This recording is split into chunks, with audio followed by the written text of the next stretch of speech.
প্রিয় শিক্ষার্থীবৃন্দ, কেমন আছো তোমরা? আশা করি তোমরা সকলেই ভালো আছো, সুস্থ আছো, নিরাপদেই আছো। জাতীয় বিশ্ববিদ্যালয়ের অনলাইন ক্লাসে তোমাদের সবাইকে আবারও স্বাগত জানাচ্ছি। করোনাকালীন শিক্ষা কার্যক্রম চলমান রাখবার স্বার্থে জাতীয় বিশ্ববিদ্যালয়ের উদ্যোগে যে অনলাইন ক্লাসে সংযুক্ত হতে পেরেছি, তাতে করে আমি সত্যিই নিজেকে অত্যন্ত আনন্দিত মনে করছি। আমি আশাবাদ ব্যক্ত করছি তোমরা নিজেরাও অত্যন্ত আনন্দিত যে এই আমাদের ক্রান্তি লগ্নেও এই ক্লাসগুলো থেমে নাই, বরং নিয়মিত বিরতিতে চলতেই আছে। প্রিয় শিক্ষার্থীবৃন্দ, তোমাদের সবাইকে সরকারের দেওয়া স্বাস্থ্যবিধি মেনে চলবার উদাত্ত আহ্বান জানিয়ে শুরু করছি আজকের ক্লাস। আজকে মার্কেটিং বিবিএ তৃতীয় বর্ষের স্টুডেন্টদের জন্য এই ক্লাসটি নির্ধারণ করা হয়েছে। প্রিন্সিপালস অফ মার্কেটিং টু, বাজারজাতকরণ নীতিমালা 2। আমি আবারও বলছি, বিবিএ তৃতীয় বর্ষের স্টুডেন্টদের জন্য, মার্কেটিং বিভাগের স্টুডেন্টদের কোর্সের নাম প্রিন্সিপালস অফ মার্কেটিং টু, বাজারজাতকরণ নীতিমালা 2। Course code number 232301। আমি আবারও বলছি, কোর্স কোড নাম্বার 232301। আজকে লেকচার নাম্বার 9। হ্যাঁ, আর লেকচারের শিরোনামটি নির্ধারণ করা হয়েছে রিটেইলার অ্যান্ড হোলসেলার ফাংশনস, অর্থাৎ আজকে রিটেইলার এবং হোলসেলারের কি কি কার্যাবলী রয়েছে, কি কি কার্যাবলী তারা সম্পন্ন করে থাকেন, আমরা আজকের ক্লাসের মধ্য দিয়ে সেগুলোরই একটি সম্যক ধারণা নেবার চেষ্টা করব। প্রিয় শিক্ষার্থী বন্ধুরা, প্রিয় শিক্ষার্থীবৃন্দ, আমি তোমাদের সবাইকেই ওয়েলকাম করছি। আমি মোহাম্মদ ইব্রাহিম হোসেন, লেকচারার, মার্কেটিং বিভাগ, সরকারি আজিজুল হক কলেজ, বগুড়া থেকে।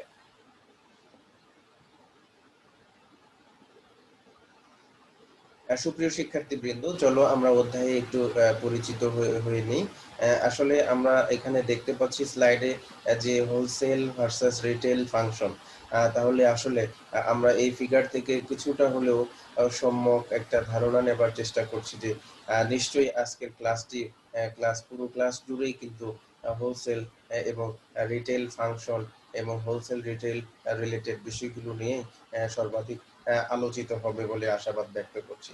তো চলো প্রিয় শিক্ষার্থীবৃন্দ, জাতীয় বিশ্ববিদ্যালয় কর্তৃক প্রদত্ত যে সিলেবাসটি রয়েছে, আমরা সিলেবাসের দিকে একটু চোখ বুলিয়ে নিই।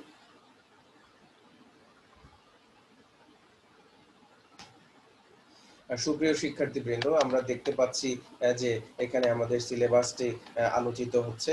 সেটি হলো, সিলেবাসের মধ্যে যেটি আছে, functions of retailer, retail marketing decision, functions of wholesaler, এবং সবশেষে যেটি আছে retail marketing function, retail marketing decision, function of wholesaler.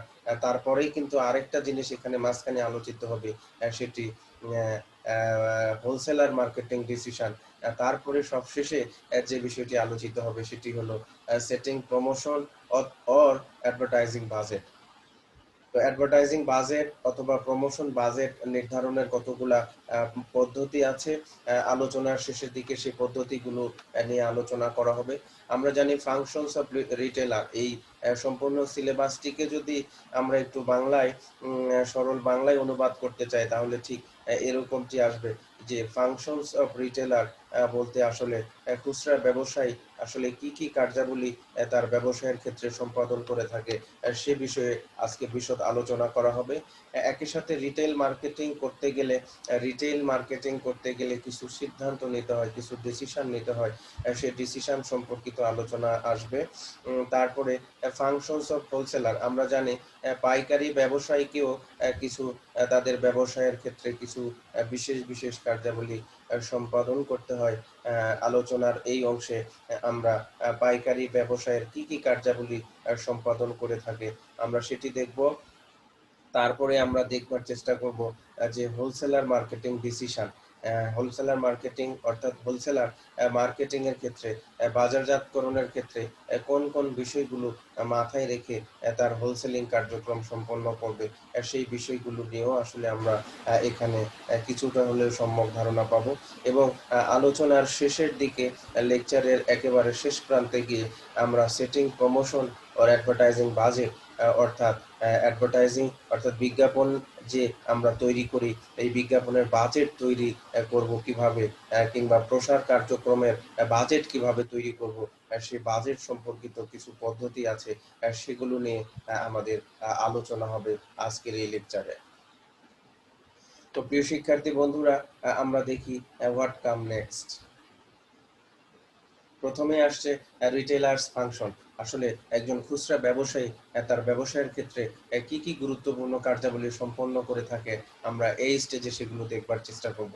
প্রিয় শিক্ষার্থী বন্ধুরা, আমরা জানি যে রিটেলারকে অনেক ধরনের ফাংশন কি করতে হয়, সম্পন্ন করতে হয়। তার মধ্যে বিশেষ অনেকগুলো ফাংশন আছে। যেমন প্রথমে যে ফাংশনটি আমাদের মাঝে চলে আসে সেটি হলো, প্রিয় শিক্ষার্থী বন্ধুরা, যে buying and assembling of goods. তাহলে এখানে buying and assembling of goods বলতে আমরা আসলে কি বুঝি? তো বাইং অ্যান্ড অ্যাসেম্বলি গুডস বলতে বোঝানো হচ্ছে খুচরা ব্যবসায়ীকে যখন তার ব্যবসায়িক কার্যক্রম সম্পন্ন করতে হয়, অবশ্যই খুচরা ব্যবসায়ীকে পণ্য সামগ্রী কিনে আনতে হবে, অর্থাৎ ক্রয়ের যে কার্যক্রমটি সেটির কথা এখানে বলা হয়েছে। একইভাবে সেই গুডসগুলোকে, সেই পণ্যগুলোকে আবার অ্যাসেম্বল করতে হবে, সাজাতে হবে। হ্যাঁ, সাজানোর যে কাজগুলো সেগুলো করতে হয়। এই জন্য বলা হচ্ছে যে খুচরা ব্যবসায়ী যতগুলো কার্যাবলী সম্পন্ন করে থাকে তার অন্যতম একটি কাজ হলো, প্রিয় শিক্ষার্থী বন্ধুরা, যে buying and assembling of goods. তারপরে একজন খুচরা ব্যবসায়ী কি করে? Storage of goods. মানে কি? আমরা খুব সহজেই নিশ্চয়ই এটার অর্থ জানি যে স্টোরেজ অর্থ গুদামজাতকরণ করতে হবে, এটাকে সংগ্রহ করতে হবে, সংরক্ষণ করতে হবে এই পণ্য সামগ্রী গুলো, যেগুলো ক্রয় করা হয়েছে। অর্থাৎ এই স্টেজে এসে একজন খুচরা ব্যবসায়ী তার ক্রয়কৃত পণ্য সামগ্রীগুলো কি করেন? সংগ্রহ করেন এবং সেগুলোকে গুদামজাতকরণ করেন।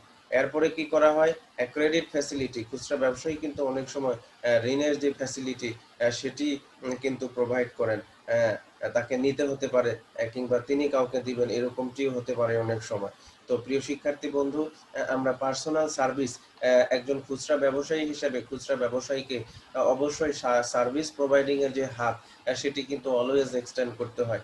কারণ খুচরা ব্যবসায়ী কিন্তু সব সময় কাস্টমারদের সাথে ডিল করে সরাসরি। হ্যাঁ, একেবারে আমাদের বন্টন প্রণালীর শেষ স্টেজে আমরা যদি খেয়াল করি তাহলে দেখব যে কাস্টমারদের অবস্থান আছে বন্টন প্রণালীর শেষের দিকে। আর এই ইম্পর্টেন্ট কাস্টমারকে নিয়েই কিন্তু খুচরা ব্যবসায়ীরা ডিল করেন। তো সেক্ষেত্রে সার্ভিস প্রোভাইডিং এর যে বিষয়টি, এই জায়গাতে একটু স্মুথই হতে হবে। যদি স্মুথ সার্ভিস প্রোভাইডিং না হয়, প্রিয় শিক্ষার্থী বন্ধুরা, যদি না হয়, যদি ফেইলিওর হয়, তাইলে কিন্তু খুচরা ব্যবসায়ী তার ব্যবসায়িক উদ্দেশ্য অর্জন করতে খুব বেশি সফল হবে বলে মনে হয় না। এজন্য সার্ভিসের ক্ষেত্রে অত্যন্ত বেশি নজর দিতে হয় খুচরা ব্যবসায়ীকে। প্রিয় শিক্ষার্থী বন্ধুরা, এই স্টেজে এসে খুচরা ব্যবসায়ী আরো কিছু কার্যাবলী সম্পন্ন করে থাকে। তার মধ্যে আরেকটি গুরুত্বপূর্ণ কার্যাবলী হলো রিস্ক বেয়ারিং। একজন খুচরা ব্যবসায়ীকে অনেক ধরনের রিস্ক নিতে হয়, পুরো ব্যবসায়ের জন্য রিস্ক নিতে হয়। আমরা জানি অনেক সময় খুচরা ব্যবসায়ীকে ধারেও বিক্রি করতে হতে পারে। সেক্ষেত্রে যদি ধারে বিক্রি করে থাকেন খুচরা ব্যবসায়ী, তাহলে সেক্ষেত্রে কিন্তু অবশ্যই তাকে ধারের সেই ধার উত্তোলনের ক্ষেত্রে তাকে একটা রিস্ক নিতে হতে পারে। আবার একইভাবে অন্যান্য বিজনেস রানের ক্ষেত্রে অনেক রিস্ক থাকে। অনেক সময় অগ্নিকাণ্ড ঘটে, সেক্ষেত্রে একটা রিস্ক থেকে যায়। তবে তাহলে আমরা বুঝতে পারছি যে একজন খুচরা ব্যবসায়ী কিন্তু আসলে অনেক ক্যাপিটাল ইনভেস্ট করতে হয়। তো ক্যাপিটাল ইনভেস্ট করে শ্রম দিয়ে, সময় দিয়ে, ক্যাপিটাল দিয়ে সেখানে যদি রিটার্ন না আসে, তাহলে তো অবশ্যই একটি রিস্ক থেকেই যায়। তো এই জন্য বলা হচ্ছে যে রিস্ক বেয়ারিং এর যে কাজটি সেটিও কিন্তু প্রিয় শিক্ষার্থী বন্ধুরা একজন খুচরা ব্যবসায়ী নিয়ে থাকেন। তারপরে আমরা দেখতে পাচ্ছি যে এখানে লিখা আছে ডিসপ্লে অফ গুডস। তোমরা নিশ্চয়ই জানো ডিসপ্লে শব্দের অর্থ কি? প্রিয় শিক্ষার্থী বৃন্দ, ডিসপ্লে শব্দের অর্থ হলো প্রদর্শনী, তাই না? প্রদর্শন করা, কি করা? গুডস, পণ্য সামগ্রী প্রদর্শন করতে হবে। তোমরা দেখেছো একজন খুচরা ব্যবসায়ী তার আউটলেটে, তার দোকানে কি সুন্দর করে সবগুলো পণ্যের পসরা সাজিয়ে রাখে। আমরা অনেক সময় দেখেছি যে কিছু কিছু খুচরা ব্যবসায়ী এত সুন্দর করে, হ্যাঁ, কিছু কিছু খুচরা ব্যবসায়ী এত সুন্দর করে তার দোকানকে সাজিয়ে রাখেন, সেই অ্যাট্রাকশন থেকেই কিন্তু অনেক কাস্টমাররা সেখানে গিয়ে পণ্য সামগ্রী ক্রয় করে থাকেন। আসলে এই বিষয়টা অত্যন্ত ইম্পর্টেন্ট যে কোন গুডসকে আমরা কোন জায়গাতে রাখবো। হ্যাঁ, পয়েন্ট অফ সেল বলতে একটা কথা আছে। যে বিশেষ বিশেষ পয়েন্টে রাখলে কিন্তু সেই জিনিসগুলা সেল হয়ে যায়। যেমন কাস্টমার হাতের কাছে গিয়ে দোকানের সামনে গিয়ে কিছু প্রোডাক্ট দেখতে পাবে, সেগুলো কিন্তু দ্রুত বেসিসে তার নিডস ফিল আপ হবে। অনেক কাস্টমার হয়তো খুঁজতে হতে পারে, তো সেই তিনি কি খুঁজছেন এই টাইপের পণ্য সামগ্রী যদি তার ঠিক সামনেই থেকে থাকে বা দোকানে প্রবেশ পথেই যদি তিনি সেগুলো পেয়ে যান, তাহলে কিন্তু তার জন্য খুব বেশি ভালো হবে। তো এই জন্য বলা হচ্ছে পয়েন্ট অফ সেল এখানে একটা ইম্পর্টেন্ট বিষয়। আর সেই বিষয়গুলোকে মাথায় রেখেই কিন্তু একজন খুচরা ব্যবসায়ী তার প্রোডাক্টস এবং গুডস গুলোকে বিভিন্নভাবে পসরা সাজিয়ে রাখেন। সেটিও কিন্তু অত্যন্ত গুরুত্বপূর্ণ একটা কাজ একজন খুচরা ব্যবসায়ীর জন্য। তো এই পর্যায়ে এসে সাপ্লাই অফ ইনফরমেশন সর্বশেষ এখানে আমরা দেখতে পাচ্ছি যে একজন খুচরা ব্যবসায়ীকে ইনফরমেশন সাপ্লাই করতে হয়। একজন খুচরা ব্যবসায়ীকে কি ধরনের ইনফরমেশন সাপ্লাই করতে হয়, কাকে করতে হয়, কে ইনফরমেশন সাপ্লাই করে, আমি যদি তোমাদেরকে প্রশ্ন করি তাহলে দেখো খুচরা ব্যবসায়ী তো বন্টন প্রণালীর সব শেষ, বন্টন প্রণালীর ঠিক শেষের আগেরটি, তাই না? তো সেক্ষেত্রে খুচরা ব্যবসায়ীর সম্পর্ক কার সাথে? চূড়ান্ত ভোক্তার সাথে খুচরা ব্যবসায়ীর সম্পর্ক রয়েছে, একই সাথে হোলসেলার সাথে খুচরা ব্যবসায়ীর সম্পর্ক রয়েছে। তাহলে হোলসেলার কি? ডিস্ট্রিবিউটর। ডিস্ট্রিবিউটরের কাছ থেকে ইনফরমেশন পাবে। ডিস্ট্রিবিউশন আবার কি? কোম্পানির কাছ থেকে বা ম্যানুফ্যাকচারারের কাছ থেকে ইনফরমেশন পাবে। তো ম্যানুফ্যাকচারার এবং ডিস্ট্রিবিউটর, ম্যানুফ্যাকচারার যখন ইনফরমেশন কোনো পার্টিকুলার একটা ইনফরমেশন প্রোভাইড করবে যে আগামী বছরে বা আগামী মাসে কোনো পার্টিকুলার প্রোডাক্টের দাম কমতে পারে কিংবা বাড়তে পারে, এ ধরনের আশঙ্কা যদি হয়, তো এ ধরনের তথ্য ম্যানুফ্যাকচারার কোম্পানির কাছ থেকে কার কাছে যাবে? ডিস্ট্রিবিউটরের কাছে। তারপরে কার কাছে? হোলসেলারের কাছে যাবে। তো হোলসেলার সেটি আবার কি করবেন? কনভে করবেন কার কাছে? অবশ্যই সেটি রিটেলারের কাছে, এবং রিটেলারকে সেই তথ্যটি অবশ্যই কাস্টমারের কাছে সরবরাহ করতে হবে। তাহলে কি হবে? ওই কাস্টমাররা ওই রিটেল মার্কেটারের কাছে কি হবে? অত্যন্ত বেশি লয়াল হবেন। তো আসলে এই ধরনের লয়ালিটিকে এনশিওর করবার জন্য খুচরা ব্যবসায়ীকে কাস্টমারের কাছে তথ্য সরবরাহ করতে হয় ম্যানুফ্যাকচারের কাছ থেকে।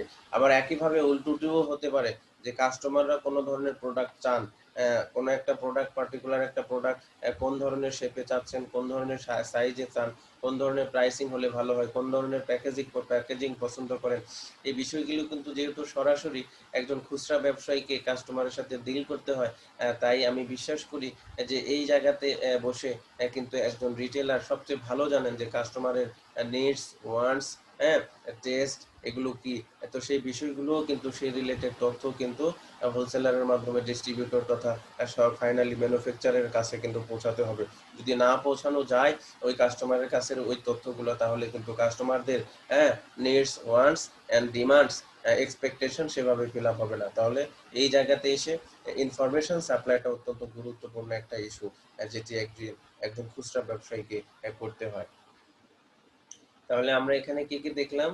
প্রিয় শিক্ষার্থী বন্ধুরা, একজন খুচরা ব্যবসায়ীকে বাই করতে হয় মানে ক্রয় করতে হয়, সেগুলো সংগ্রহ করে স্টোরেজ করতে হয়, আবার সেগুলো রেন্ট ফ্যাসিলিটি দিতে হয়, পার্সোনাল সার্ভিস দিতে, ব্যক্তিগত সেবা প্রদান করতে হয়, এখানে কি ঝুঁকি গ্রহণ করতে হয়, প্রদর্শনী, পণ্য সামগ্রীকে প্রদর্শনী করতে হয়, এবং প্রয়োজনীয় যে সকল তথ্য সামগ্রী রয়েছে সেগুলো দুদিকেই সরবরাহ করতে হবে, উপর থেকে কাস্টমারের নিকটে, আবার কাস্টমারের নিকট থেকে উপরের দিকে অর্থাৎ ম্যানুফ্যাকচারিং কোম্পানির কাছে।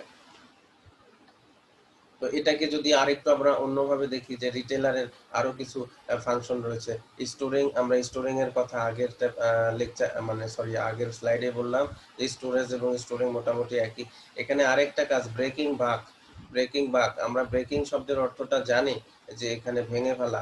এত বাক মানে কি? বড় ধরনের। দেখো যখন একজন খুচরা ব্যবসায়ী কি করে, একজন হোলসেলার কাছ থেকে অনেক বেশি অ্যামাউন্ট কিনে নিয়ে আসেন, নিয়ে এসে তিনি কি করবেন? খুচরা হিসাবে বিক্রি করবেন। এই জন্য যে অনেক বেশি পরিমাণে কিনে নিয়ে আসলেন সেগুলোকে আবার ছোট ছোট প্যাকেটে আবার ভরতে হয়, যাতে করে খুচরা ব্যবসায়ীর কাছে প্রদান করতে হয়। কেননা খুচরা ব্যবসায়ীরা অল্প পরিমাণে ক্রয় করে। এই জন্য এই স্টেজে এসে রিটেলারকে বাক বাক অ্যামাউন্ট অর্থাৎ বড় ধরনের অ্যামাউন্টগুলোকে, বেশি পরিমাণের সামগ্রীকে একসাথে না রেখে বরং ভেঙে ভেঙে আলাদা আলাদা প্যাকেটজাত করতে হয়।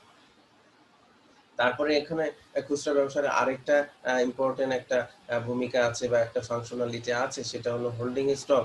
স্টক হোল্ডিং এর ক্ষেত্রে একজন খুচরা ব্যবসায়ী গুরুত্বপূর্ণ ভূমিকা পালন করতে পারে, প্রিয় শিক্ষার্থী বন্ধুরা, তাই না? হ্যাঁ, অবশ্যই স্টক এখানে অনেকটা স্টকটা স্টোরিং এর মতোই হয়ে যায়।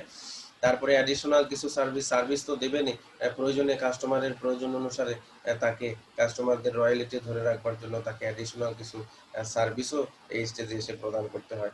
তারপরে চ্যানেল কমিউনিকেশন, ইনফরমেশন যেটা সার্ভিস করবে প্রোভাইড করবে সেটি তো বটেই, চ্যানেল মেম্বারদের সাথে একটা ভালো গুড রিলেশন এখানে স্থাপন করতে হবে, হ্যাঁ, চ্যানেল অফ কমিউনিকেশনটা মেনটেন করতে হবে।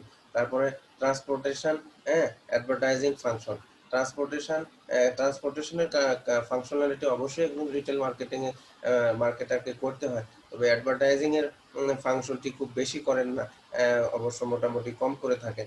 অর্থাৎ এখানে ডাইরেক্ট মার্কেটিং না, পার্সোনাল সেলিং এর যে বিষয়টি সেটি কিন্তু একজন খুচরা ব্যবসায়ী কিন্তু কাস্টমারের কাছে করে থাকেন অনেক সময়। সেক্ষেত্রে আমরা অ্যাডভার্টাইজিং ফাংশনের কথা বলতে পারি একজন খুচরা ব্যবসায়ীর জন্য। তাহলে সবকিছু কি আমরা খুচরা ব্যবসায়ীর কার্যাবলী দেখলাম। তো খুচরা ব্যবসায়ী যখন মার্কেটিং ডিসিশন নেয়, খুচরা ব্যবসায় কোথায় হবে, কেন হবে, কিভাবে হবে, এই ডিসিশন নেওয়ার সময় কিন্তু খুচরা ব্যবসায়ীকে কতগুলো বিষয় ভাবতে হয়। অর্থাৎ টার্গেট মার্কেট, অর্থাৎ কোন জায়গাতে টার্গেট মার্কেট বেশি আছে নিশ্চয়ই সেই জায়গাতেই কিন্তু তাকে কি করতে হয়, খুচরা ব্যবসায়ের মার্কেটটাকে স্থাপন করতে হয়।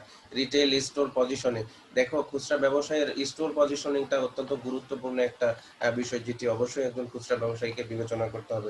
কেননা বেশি লোকালিটির মধ্যে যদি খুচরা ব্যবসায় না হয় তাহলে কিন্তু আসলে খুচরা ব্যবসায়ের জন্য একটু ঝুঁকির কারণ হবে। কারণ যদি কাস্টমারের সংখ্যা সেখানে বেশি না থাকে তাহলে হয়তো একটা সময় গিয়ে দেখা যাবে যে ব্যবসা আর রান করানো সম্ভব হচ্ছে না। অর্থাৎ যেখানে বেশি পরিমাণে কাস্টমারের আনাগোনা রয়েছে, যাতায়াত রয়েছে, চলাফেরা রয়েছে, কমিউনিকেশন রয়েছে, ঠিক সেই জায়গাতে রিটেল স্টোরটি কিন্তু স্থাপন করতে হবে। তোমরা মনে রাখবে যে পাইকারি ব্যবসায় যদি জনবহুল এলাকাতে না হয় তাও কোনো সমস্যা নাই, কিন্তু পাইকারি ব্যবসা একটু সরে হলেও হবে, কিন্তু খুচরা ব্যবসায়ের ক্ষেত্রে অবশ্যই এটি কি করতে হবে, জনবহুল এলাকাতেই স্থাপন করাটা বাধ্যতামূলক। কেননা সরাসরি পণ্য সামগ্রী এবং সেবা সামগ্রী কাস্টমাররা সেই জায়গাগুলো থেকে পিক করবে। আর একটু দূরেও যদি হয় হোলসেলারের জন্য তাহলে কিন্তু আসলে সমস্যা নাই, কিন্তু রিটেল স্টোরের ক্ষেত্রে অবশ্যই এই বিষয়টি বিবেচনায় নিতে হবে। তারপরে রিটেল আর মার্কেটিং এর মিক্সটাকেও আমাদের বিবেচনায় রাখতে হবে। মার্কেটিং মিক্স বলতে আমরা আগেই জানি product, price, place, promotion.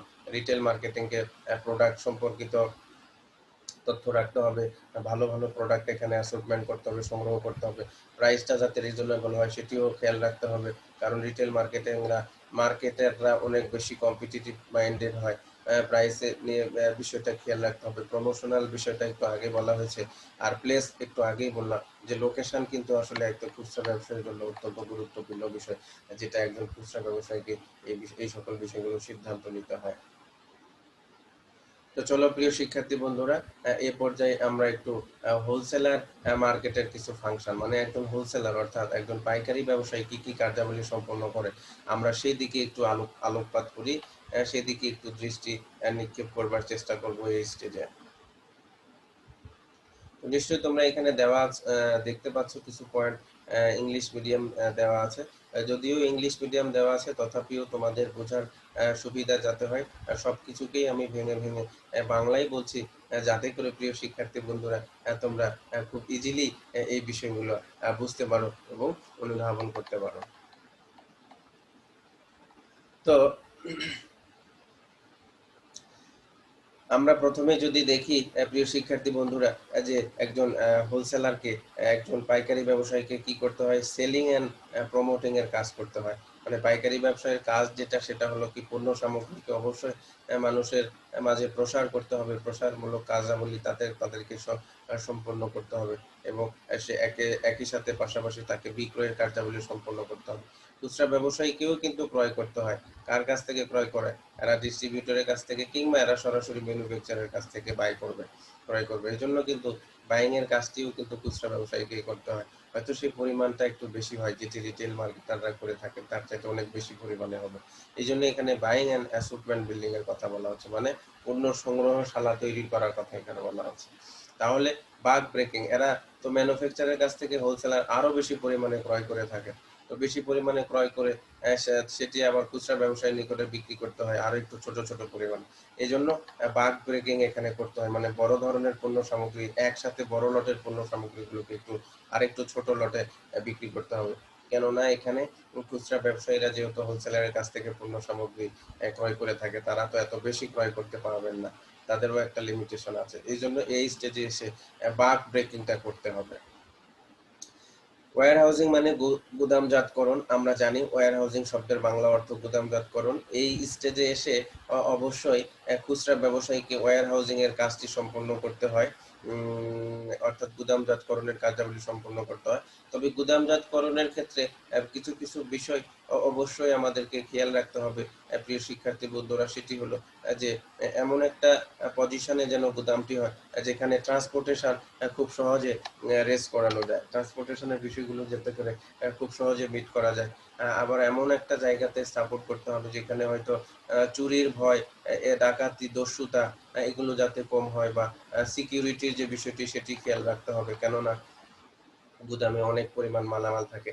Fire safety যে মেজারমেন্ট, সেটিও কিন্তু গুদামজাতকরণের ক্ষেত্রে আরেকটি অন্যতম বিবেচ্য বিষয়, যেটি একজন পাইকারি ব্যবসায়ীকে অবশ্যই মাথায় রেখে কার্যাবলীগুলো সম্পন্ন করতে হয়। পাইকারি ব্যবসায়ী যেহেতু বাল্ক অ্যামাউন্ট, অর্থাৎ বাল্ক পরিমাণে মানে অনেক বেশি পরিমাণে পণ্য সামগ্রী এবং সেবা সামগ্রী একেবারে ম্যানুফ্যাকচারারের কাছ থেকে সংগ্রহ করে থাকেন এবং নিয়ে আসেন।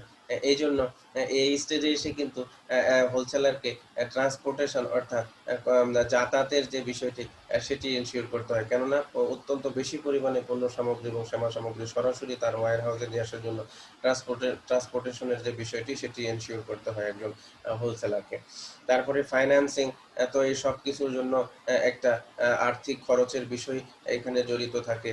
তো সুতরাং হোলসেলারকে অবশ্যই ফাইন্যান্সিং করতে হয়।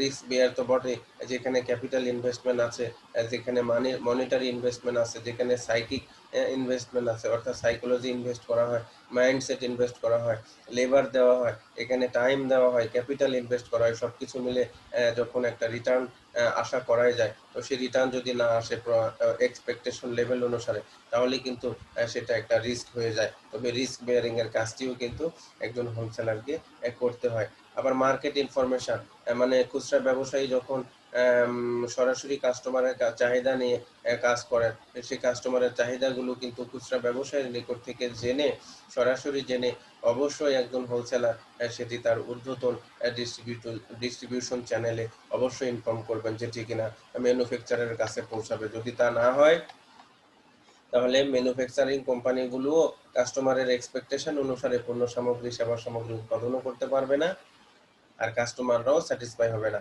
তো কাস্টমার স্যাটিসফাই না হলে খুচরা ব্যবসায়ী স্যাটিসফাই হবে না, খুচরা ব্যবসায়ী স্যাটিসফাই না হলে হোলসেলার মার্কেটিং চলবে না, হোলসেলাররা স্যাটিসফাই না হলে ম্যানুফ্যাকচারিং মার্কেটিংও, ম্যানুফ্যাকচারের কার্যাবলীও সম্পন্ন হবে না।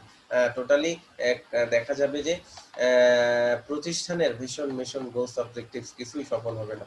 তো এই জন্য এই জায়গাতে সে মার্কেটিং এর যে মার্কেট ইনফরমেশন, সেটি অবশ্যই হোলসেলারকে কি করতে হয়, ম্যানুফ্যাকচারিং কোম্পানিগুলোর কাছে পৌঁছে দিতে হয়।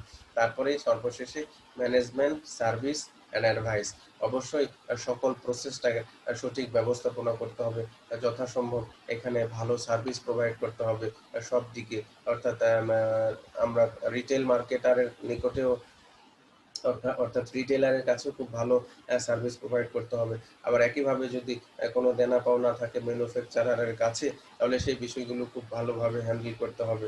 হ্যাঁ, প্রয়োজনীয় পরামর্শ যদি থাকে সেটিও প্রোভাইড করতে হবে উপরের টায়ারে, এবং একই সাথে নিচের টায়ারগুলোতেও সেই পরামর্শ প্রদান করতে হতে পারে। তো এই ছিল আসলে হোলসেলার বা পাইকারি ব্যবসায়ের বিভিন্ন ধরনের কার্যাবলী। চলো আরো কিছু কার্যাবলী রয়েছে পাইকারি ব্যবসায়ের, আমরা আরেকটা স্লাইড দেখি। তো এই স্লাইড গুলোই আসলে একই কথাই সেখানে ছিল, আমরা অলরেডি সেগুলো দেখে ফেলেছি, তাই না? Selling, promotion, buying and assortment, building, bulk breaking, warehouse, হ্যাঁ, transportation, financing, risk bearing, market information, management, service and advice, এই সব কিছুই কিন্তু আমরা আগের স্লাইডেই দেখে আসলাম। তো এগুলোকে আবার বাংলা করি যদি, তাহলে এরকম হবে: বিক্রয় এবং প্রসার, ক্রয় করা এবং সংগ্রহশালা তৈরি করা, বড় বড় অ্যামাউন্টকে ভেঙে ফেলা, ওয়্যার হাউজিং মানে গুদামজাতকরণ করা। ট্রান্সপোর্টেশন শব্দের অর্থ যদি আমরা বলি, তাহলে বলবো প্রিয় শিক্ষার্থী বন্ধুরা, যে পরিবহন ব্যবস্থার কথা বলা হচ্ছে, ফাইন্যান্সিং মানে কি, অর্থ অর্থায়ন করা, রিস্ক বেয়ারিং মানে ঝুঁকি গ্রহণ করা, হ্যাঁ, ঝুঁকি নিয়ে চলা, মার্কেট ইনফরমেশন প্রোভাইড করা, মার্কেট রিলেটেড তথ্য উপাত্তগুলো প্রোভাইড করা, ঠিক একইভাবে ম্যানেজমেন্ট সার্ভিস প্রদান করা এবং কোনো পরামর্শ যদি থাকে সেগুলো সরবরাহ করা। তো এই স্টেজে এসে হোলসেলার মার্কেটিং এর কিছু ডিসিশন আছে। প্রিয় শিক্ষার্থী বন্ধুরা, তোমরা নিশ্চয়ই জানো হোলসেলার কি। হোলসেলার বলতে বোঝানো হচ্ছে যারা কি করে, সরাসরি ম্যানুফ্যাকচারের কাছে কিনে বা ডিস্ট্রিবিউটরের কাছ থেকে কিনে সরাসরি খুচরা ব্যবসায়ী, খুচরা বিক্রেতার নিকটে তারা বিক্রি করে, একেবারে আলটিমেট কাস্টমারের নিকটে নয়। এরা অবশ্যই বড় অ্যামাউন্টে বিক্রি করে থাকে, তাই না? তো এই জন্য এই হোলসেলার মার্কেটিং ডিসিশনের ক্ষেত্রে, মানে কেউ যদি হোলসেলিং মার্কেটিং করতে চান, বাজারজাতকরণ করতে চান, পাইকারি ব্যবসায় করতে চান, তাহলে তাকে বেশ কিছু বিষয় ডিসিশন নিতে হয়, সিদ্ধান্ত নিতে হয়। কিছু কিছু বিষয় অবশ্যই ভালোভাবে সিদ্ধান্ত নিতে হবে। সেগুলো আমরা যদি একটু খেয়াল করি, সেগুলো নিচে আছে। যেমন wholesaler are challenged by increased competition. কেননা বর্তমান বিশ্বে কিন্তু পাইকারি ব্যবসায় কিন্তু অত্যন্ত চ্যালেঞ্জিং একটি প্রফেশন, এটা মাথায় রাখতে হবে। একইভাবে ডিমান্ডিং কাস্টমার, নিউ টেকনোলজি, কাস্টমাররা যেভাবে ডিমান্ড করছে, নিউ টেকনোলজি যেভাবে আমাদের কাছে রিচ করছে, and more direct buying by large customer. আবার আবার কি হচ্ছে, যে কাস্টমাররা অনেক সময় দেখা যায় যে ম্যানুফ্যাকচারিং কোম্পানির কাছ থেকে সরাসরি পণ্য সামগ্রী ডিরেক্টলি ক্রয় করছে। সেক্ষেত্রে কিন্তু হোলসেলার মার্কেটিং এর ক্ষেত্রে অনেকটা ইদানিং চ্যালেঞ্জ হয়ে যাচ্ছে তাদের ব্যবসায় রান করানোর জন্য। এই জন্য বিশেষ বিশেষ জায়গাতে তাদেরকে কিছু সিদ্ধান্ত নিতে হবে, অত্যন্ত স্মুথলি সিদ্ধান্ত নিতে হবে এই ব্যবসায়, মানে হোলসেলিং মার্কেটিংটা কার্যাবলী সম্পন্ন করবার জন্য। সেক্ষেত্রে টার্গেট মার্কেট কারা হবে সেগুলোকে কেয়ারফুলি সিলেক্ট করতে হবে। এমন এখানে বলা হচ্ছে looking for more profitable customer. আর যারা হলো সবচেয়ে বেশি প্রফিটেবল কাস্টমার তাদেরকে চয়েস করতে হবে, টু বিল্ড রিলেশনশিপ উইথ, এবং তাদের সাথে সুন্দর একটা সুসম্পর্ক তৈরি করতে হবে। আর product line carry are chosen for profitability. তবে হোলসেলার মার্কেটাররা, মানে হোলসেলাররা যে প্রোডাক্ট লাইনগুলো চয়েস করবে সেটি অবশ্যই প্রফিট আর্নিং হতে হবে। তারপরে বলা হয়েছে প্রাইস সেন্সিটিভ হতে হবে, কেননা কম্পিটিশন অনেক সময় স্কুইজ করে gross margin to very low, মানে প্রফিটকে অনেক সময় কমিয়ে দেয়, সংকুচিত করে। প্রমোশন রিলেটেড, খুব বেশি প্রমোশন বেশি মাইন্ডেড হলে হবে না। আবার লোকেশনটাও কিন্তু খুব বেশি ইম্পর্টেন্ট, কারণ ইন্ডাস্ট্রিয়াল এরিয়াগুলোতে কিন্তু সবচেয়ে বেশি বিক্রি হয়। এই জন্য হোলসেলারকে অবশ্যই ইন্ডাস্ট্রিয়াল এরিয়াতে তার পজিশনটা হইলে, তার আউটলেটটি হইলে, তার দোকানটি হলে সবচেয়ে বেশি ভালো হয়, এই কথাই বলা হয়েছে। টার্গেট মার্কেট সিলেকশনের ক্ষেত্রে অবশ্যই খেয়াল রাখতে হবে সার্ভিস পজিশনিং, এগুলো খেয়াল রাখতে হবে। আর আমরা তো বললামই এই পাশে যা আছে প্রোডাক্ট, প্রাইস, প্লেস, প্রমোশন, এগুলো নিয়ে কিন্তু আমরা ইতোমধ্যে কথা বলেছি, যে একজন হোলসেলার যখন তার পাইকারি ব্যবসায় শুরু করবেন বা শুরু করতে চান, তখন অবশ্যই একজন পাইকারি ব্যবসায়ীকে এই সকল বিষয়গুলো মাথায় রেখেই তার পাইকারি ব্যবসায়টি রান করাতে হবে।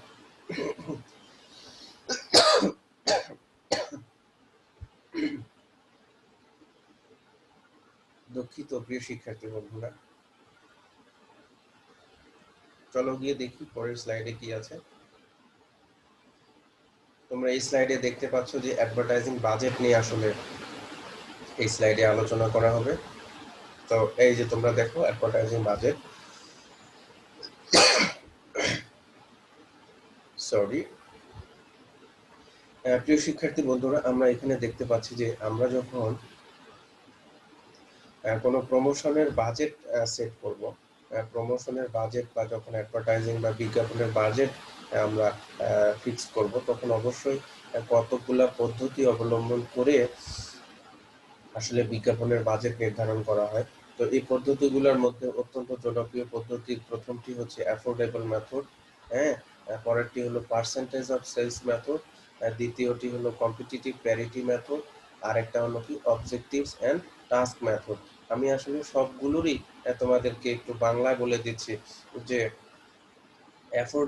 অ্যাফোর্ডেবল অর্থ মানে কি, ব্যয় বহন করার যে যোগ্যতা, অর্থাৎ ব্যয় বহন মানে যতটুকু ব্যয় করার মতো সাধ্য রয়েছে, স্বাদ রয়েছে, হ্যাঁ, অ্যাফোর্ড করার যতটুকু ক্ষমতা রয়েছে ততটুকুই কিন্তু আসলে এই স্টেজে এসে বিজ্ঞাপনের বাজেট নির্ধারণ করতে হবে, অর্থাৎ বিজ্ঞাপনের বাজেট কিন্তু অ্যাফোর্ডেবিলিটির উপরে গেলে হবে না। এই জন্য এখানে বলা হয়েছে যে অ্যাফোর্ডেবিলিটি কি হয়, based on what the company things it can afford, মানে একটা কোম্পানি কতটুকু বিজ্ঞাপন বাবদ ব্যয় করতে পারবে, তার সক্ষমতা আছে, সেটি বিবেচনা নিয়ে আসলে অ্যাফোর্ডেবল বলতে তার সক্ষমতার, কোম্পানির সক্ষমতার কথা বলা হচ্ছে। এটা সক্ষমতার উপর ভিত্তি করে তাকে বাজেট নির্ধারণ করতে হবে। তারপরে কোনো কোনো কোম্পানি পার্সেন্টেজ অফ সেলস মেথডে based on percentage of current or forecasted sales, অর্থাৎ কোনো কোনো কোম্পানি রয়েছেন যারা কিনা কি করে, কতটুকু সেল হয়েছে, বর্তমানে হচ্ছে, কিংবা ভবিষ্যতে কতটুকু সেল হতে পারে, এই দুইটাকে ফরকাস্ট করবে, এই দুটাকে কি করবে, প্রেডিক্ট করবে, অনুমান করবে। অনুমান করার ফলশ্রুতিতে এই সেলসের একটা পার্সেন্টেজ হিসাবে তারা অ্যাডভার্টাইজিং বাজেট নির্ধারণ করবে। যেমন আমি যদি বলি 100% সেলস হবে, তো 100% সেলের ধরো তারা 2%, 3% or 4%, অর্থাৎ টোটাল সেলের উপরে একটা পার্সেন্টেজ আকারে যদি আমরা অ্যাডভার্টাইজিং ব্যয়কে কনসিডার করি, প্রদান করার চিন্তা করি, তাহলে সে ধরনের পদ্ধতিকে আমরা কি বলবো, পার্সেন্টেজ অফ সেলস। ঠিক আছে প্রিয় শিক্ষার্থী বন্ধুরা। তারপরে আমরা এই স্টেজে এসে প্রিয় শিক্ষার্থী বন্ধুরা আমরা দেখব যে কম্পিটিটিভ প্যারিটি মেথড, অর্থাৎ কম্পিটিটিভ প্যারিটি মেথড বলতে নিশ্চয়ই আমরা এতক্ষণে অনুধাবন করতে পারছি যে এটা কম্পিটিশন বেসড কিছু একটা হবে, মানে কম্পিটিটররা কি ধরনের অ্যাডভার্টাইজিং বাজেট নির্ধারণ করেছে সেই বিষয়ে একটু খেয়াল রাখতে হবে এখানে। এই জন্যই নিচে কিন্তু আসলে বলা হয়েছে যে set budget to match competitors, অর্থাৎ কম্পিটিটরকে ম্যাচ করে আমার অ্যাডভার্টাইজিং বাজেট নির্ধারণ করা। অর্থাৎ আমাকে খেয়াল রাখতে হবে অ্যাডভার্টাইজিং বাজেট নির্ধারণের ক্ষেত্রে যে কম্পিটিটররা অ্যাডভার্টাইজিং বাজেট কি পরিমাণে নির্ধারণ করেছে এবং কিভাবে নির্ধারণ করেছে, তাদের দিকেও একটু খেয়াল রেখে যদি আমি অ্যাডভার্টাইজিং বাজেট নির্ধারণ করি, ফিক্স করি, সেট করে থাকি, তাহলে সেই পদ্ধতিকে আমি কি বলবো, কম্পিটিটিভ প্যারিটি মেথড। আর একটা জনপ্রিয় পদ্ধতি আছে, সেটি হলো অবজেক্টিভস অ্যান্ড টাস্ক মেথড, অর্থাৎ ব্যবসায়ের যে উদ্দেশ্য এবং কার্যাবলী আছে সেটির উপর ভিত্তি করে যদি আমরা করি, যেমন set objectives, determine task to achieve objectives, some of task cost equals budget. তো এখানে বলা হচ্ছে যে কোম্পানির নির্দিষ্ট একটা উদ্দেশ্যকে সামনে রেখে কিন্তু অগ্রসর হতে হয়। যেমন আগামী 6 মাসের মধ্যে যদি কোনো পার্টিকুলার কোম্পানি তার সেলসকে কি 30% বেশি ইনক্রিজ করতে চায়, তাহলে এটি সে একটা অবজেক্টিভস ফিক্স করলো যে আমাকে এনি হাউ 6 মান্থসের মধ্যে আমাকে 30% সেলস বেশি ইনক্রিজ করতে হবে। সেক্ষেত্রে কিন্তু তার অবজেক্টিভস কে ফুলফিল করার জন্য যতটুকু অ্যাডভার্টাইজিং বাজেট নির্ধারণ করতে হবে, ঠিক সেভাবেই কিন্তু তখন অ্যাডভার্টাইজিং বাজেট, অর্থাৎ অবজেক্টিভস অ্যান্ড টাস্ক মেথডের ভিত্তিতেও কিন্তু আমরা অ্যাডভার্টাইজিং বাজেট নির্ধারণ করে থাকি। তো প্রিয় শিক্ষার্থী বন্ধুরা, আমরা যদি একটু সামারি করি তাহলে আমরা দেখতে পাবো যে অ্যাডভার্টাইজিং বাজেট কিংবা প্রমোশন বাজেট আমরা নির্ধারণ করি কয়েকটা পদ্ধতিতে।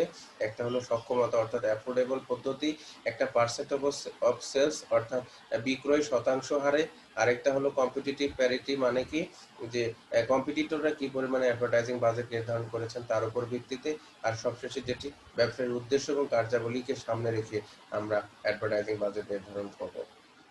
তো প্রিয় শিক্ষার্থী বন্ধুরা, এই ছিল আমাদের আজকের আলোচনার বিষয়। আর চলো গিয়ে দেখি এই অধ্যায়ে আমাদের কি কি গুরুত্বপূর্ণ প্রশ্ন যা বিগত সালে এসেছে, বিভিন্ন সময় এসেছে এবং আগামীতেও তোমাদের জন্য আসতে পারে। তো সে সকল প্রশ্নগুলো ঠিক এরকমটি হতে পারে যে খুচরা ব্যবসায়ের কার্যাবলী আলোচনা করো, খুচরা ব্যবসায়ের বাজারজাতকরণ সিদ্ধান্ত সমূহ কি কি আছে সেগুলো ব্যাখ্যা করো। আবার এরকম প্রশ্নও হতে পারে যে পাইকারি ব্যবসায়ের কার্যাবলী আলোচনা করো। আবার এরকমটিও হতে পারে যে পাইকারি ব্যবসায়ের বাজারজাতকরণ সিদ্ধান্ত সমূহ কি কি সেগুলো ব্যাখ্যা করো। আবার সবশেষে আমরা যেটি প্রশ্নটি পড়েছি, এ ধরনের প্রশ্নটিও বেশ কয়েকবার পরীক্ষায় এসেছে, আমি বিগত সালের প্রশ্নগুলো মূল্যায়ন করে দেখেছি যে এই প্রশ্নটিও বেশ কয়েকবার এসেছে। প্রমোশন বাজেট কিংবা বিজ্ঞাপন বাজেট তৈরির পদ্ধতিগুলো কি কি এগুলো ব্যাখ্যা করো। তো তো আমরা সবগুলো প্রশ্নেরই উত্তর ইতোমধ্যে সম্পন্ন করেছি। প্রিয় শিক্ষার্থী বন্ধুরা, আমরা যেভাবে আলোচনা করেছি ঠিক এই আলোচনাগুলোই যদি তোমরা উদাহরণের সাথে সুন্দর করে তোমাদের পরীক্ষার খাতায় ইনপুট দিতে পারো, আমি বিশ্বাস করি তোমরা কাঙ্ক্ষিত লক্ষ্য অর্জন করতে পারবে এবং তোমরা কাঙ্ক্ষিত রেজাল্ট তোমরা পেয়ে যাবে, আশাবাদ ব্যক্ত করছি। সেই সাথে আজকের আমাদের আলোচনা এই রিটেইলিং ফাংশন, রিটেইলারের ফাংশন এবং হোলসেলারের ফাংশনগুলো আজকের আলোচনা এখানেই শেষ করছি। তোমরা সবাই ভালো থাকো, সুস্থ থাকো। অবশ্যই তোমাদের সাথে দেখা হবে আগামী কোনো ক্লাসে। ততক্ষণ তোমরা অবশ্যই ভালো থাকবে, সেই শুভকামনা করে শেষ করছি। আল্লাহ হাফেজ।